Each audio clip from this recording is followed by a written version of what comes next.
Shalom saudaraku yang dikasihi oleh Tuhan kita Yesus Kristus. Jumpa lagi dengan saya Bram Manaha. Kali ini kita akan membahas sebuah topik, mualaf dunia yang ditakuti para pendeta. Saudara, untuk membahas ini lebih jauh, sebelumnya mari kita saksikan cuplikan video berikut ini. Saya bertanya, kalau benar Yesus adalah Tuhan, apakah Yesus yang menciptakan ibunya Maria? Kalau benar iya, kenapa Maria yang melahirkan Yesus? Kenapa Maria yang mengandungkan Yesus? Di mana otakmu ya? Otakmu terlalu dangkal, tau gak? Kita sudah dengar ya apa yang dikatakan oleh Sidul ini. Saya panggil Sidul karena dia tidak menyebutkan namanya. Dan dia bertanya, apakah benar Yesus itu Tuhan? Kalau dia Tuhan,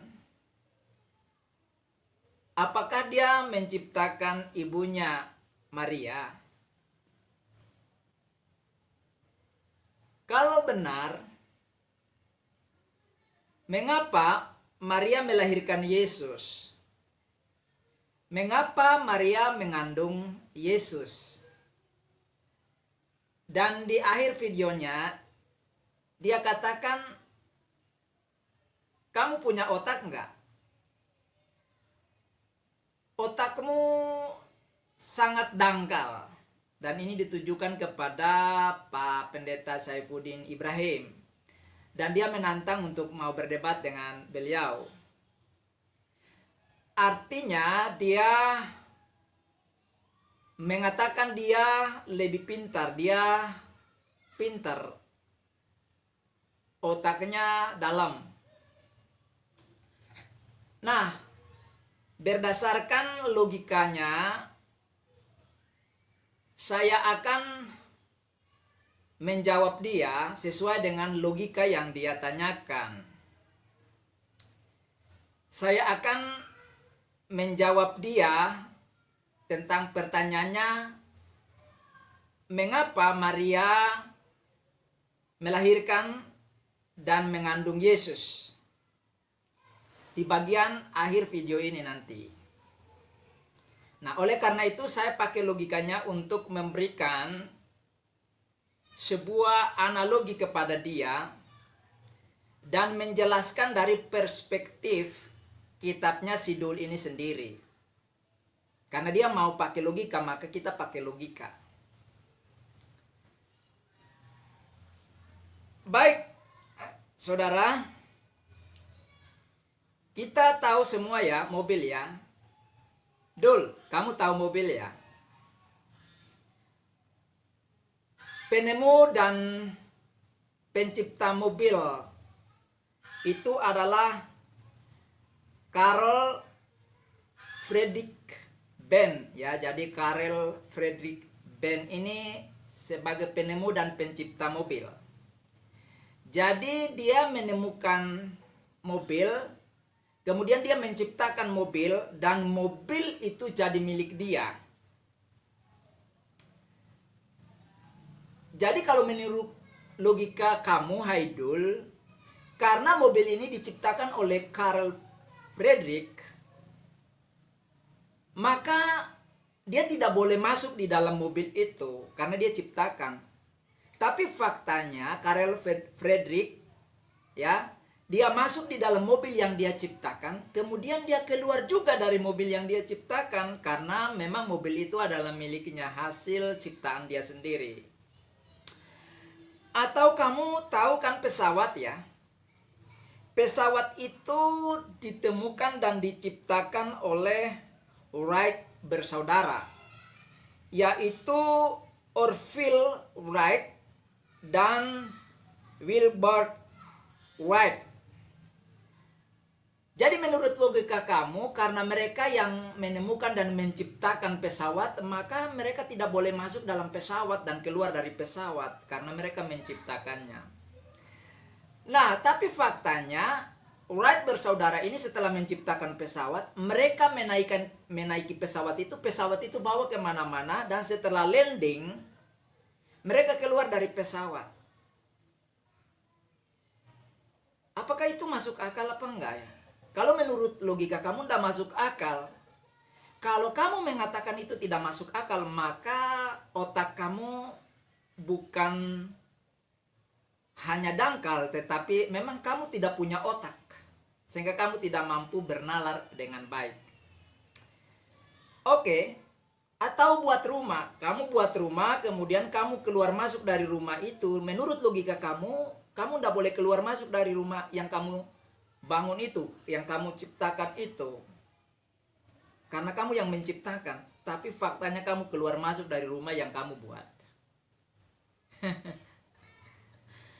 Oke, kita lanjut. Di dalam kitab kamu dikatakan di dalam surat ya Al-Qur'an surah Yunus surat ke-10 ayat 3 bunyinya, sesungguhnya Tuhan kamu dialah Allah yang menciptakan langit dan bumi dalam 6 masa, kemudian dia bersemayam di atas arsy dalam kurung singgasana untuk mengatur segala urusan. Tidak ada yang dapat memberi syafaat kecuali setelah ada izinnya. Itulah Allah Tuhanmu, maka sembahlah Dia. Apakah kamu tidak mengambil pelajaran? Jadi di dalam ayat ini dikatakan Dia, Allah Subhanahu wa Ta'ala, bersemayam di atas arsy atau singgasana. Jadi menurut logika kamu, singgasana ini kan adalah ciptaan. Tapi Allah Subhanahu wa Ta'ala duduk di atas arsy. Artinya arsy lebih besar dari Dia dan menopang Allah SWT yang duduk di atasnya. Jadi menurut logika kamu tidak bisa, karena arsy adalah ciptaan Allah Subhanahu wa Ta'ala. Maka tidak layak arsy ini mendukung Allah. Artinya arsy ini lebih besar dari Allah Subhanahu wa Ta'ala. Begitu ya.